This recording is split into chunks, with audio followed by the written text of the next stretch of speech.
Heading, Avoiding Display and the Sensational. Subheading, Success Not Dependent on Outward Display. Some ministers make the mistake of supposing that success depends on drawing a large congregation by outward display, and then delivering the message of truth in a theatrical style.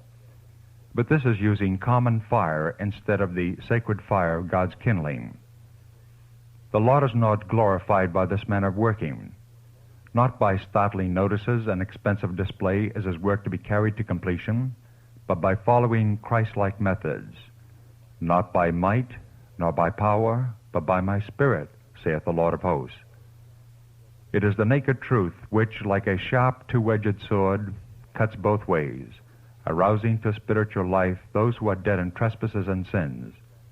Men will recognize the gospel when it is brought to them in a way that is in harmony with God's purposes. Gospel Workers, page 383, 1915. Subheading, Methods of Sound Sense. There are persons that are ready to catch at something strange, which they can bring as a surprise upon the people, to awaken their fears and begin a strange work that will spoil the good work that has been begun right. Those who are handling the great, grand, ennobling truths of the Word must ever reveal a spirit deep, earnest, fervent, but calm and full of sound sense, that the mouths of gainsayers may be stopped. Encourage not a wave of fanaticism that will spoil a work begun as it should be, and carried on with the Word of God in your hands. Those engaged in the work in New York are not to suppose that some strange thing must have brought in and mingled with their labor as evidence of the supernatural character of the work, setting on it the seal that it is of God. Their work is to speak to the people in humble, trustful faith, asking counsel of God, not following their own ideas, not trusting to the bringing out of fanciful things to arouse the senses of those who are dead in trespasses and sins. The system of truth found in the Word of God is capable of making impressions such as the great teacher desires to have made upon the intellect. Letter 17, 1902. Subheading, Never Bring Truth to Low Level. Never bring the truth down to a low level in order to obtain converts, but seek to bring the sinful and corrupted up to the high standard of the law of God. Manuscript 7, 1900. Subheading, Refrain from all theatrical display. I have a message for those in charge of our work. Do not encourage the men who are to engage in this work to think that they must proclaim the solemn, sacred message in a theatrical style. Not one jot or tittle of anything theatrical is to be brought into our work. God's cause is to have a sacred, heavenly mold. Let everything connected with the giving of the message for this time bear the divine impress. Let nothing of a theatrical nature be permitted, for this would spoil the sacredness of the work. I am instructed that we shall meet with all kinds of experiences, and that men will try to bring strange performances into the work of God. We have met such things in many places. In my very first labors, the message was given that all theatrical performances in connection with the preaching of present truth were to be discouraged and forbidden. Men who thought they had a wonderful work to do sought to adopt a strange deportment and manifested oddities in bodily exercise. The light given me was, give this no sanction.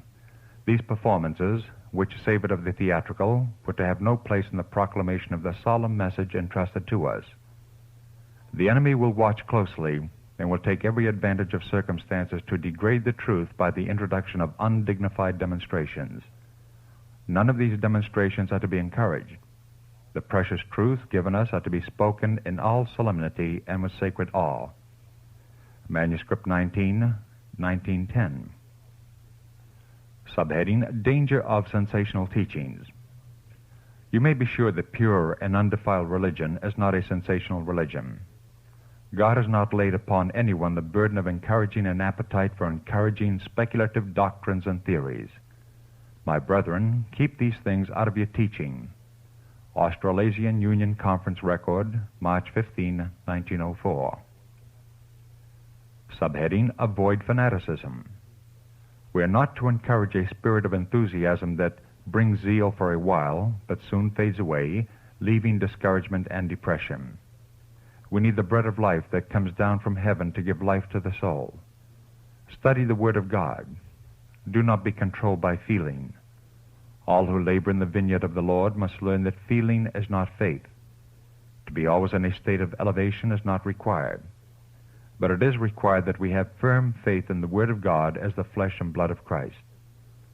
Those who do work of the Lord in our cities must close and bolt the doors firmly against excitement and fanaticism. The Word of God is our sanctification and righteousness because it is spiritual food. Nothing is more uplifting to God's servants than to teach the Scriptures just as Christ taught them. The Word of God contains divine nourishment which satisfies the appetite for spiritual food. Letter 17, 1902. Subheading, Expensive and Peculiar Methods. You have chosen to work in a way that wears yourself out and absorbs a large amount of means. This expensive outlay of means has been presented before you in its true bearing, and you have been told that such a way of working is not in harmony with the will of God. Your expensive and peculiar methods of labor may appear at first to make a strong impression on the people, but they soon reach the conclusion that the display is made to call attention to yourself and your wife and children. The large expenditure of means is not in harmony with the solemn truths presented. Self has been placed on exhibition. Letter 205, 1904. Subheading, Not to Ape the World. We are handling subjects which involve eternal interest, and we are not to ape the world in any respect. We are to follow closely the footsteps of Christ. He is a satisfying portion and can meet all our wants and necessities. Manuscript 96, 1898. Our success will depend on carrying forward the work in the simplicity in which Christ carried it forward without any theatrical display. Letter 53, 1904.